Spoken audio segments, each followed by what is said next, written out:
In today's video, I'm going to teach you how to upload transactions manually to QuickBooks Online. This is a handy process, especially for those times when your bank doesn't automatically sync up all your transactions, or when you have data from sources not linked to your account. So, let's dive right in and get started, making sure your records are up to date and accurate.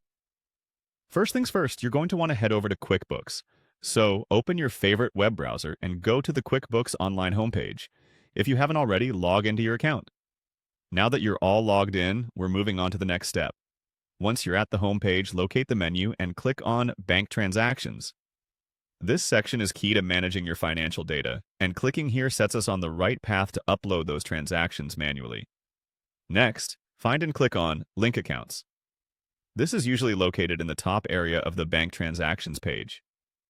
If you're linking an account you've used before or one that isn't connected to QuickBooks, this step is crucial.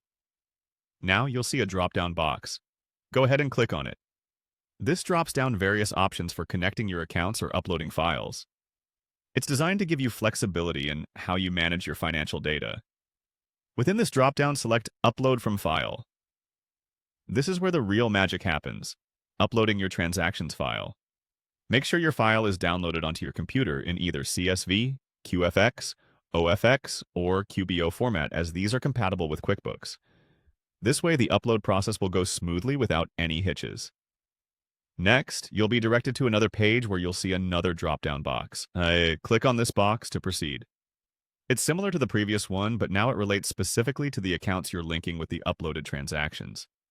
Continuing from there, you'll select the account you want these transactions to be associated with in QuickBooks. You might see an option labeled Test. This is just one example to help guide you through the selection process. Choose the actual account relevant to your data. With each of these steps, ensure that you're double-checking the information being entered. Accuracy is vital to keeping your financial reports correct.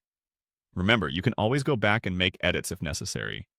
But taking the time now to ensure everything is correct is always a good practice. Following these instructions will help you maintain a clean, efficient record of your financial transactions in QuickBooks Online. Not only does this save you time, but it also enhances the accuracy of your financial reporting, making life just a little easier. Thanks for joining today's tutorial, and happy bookkeeping.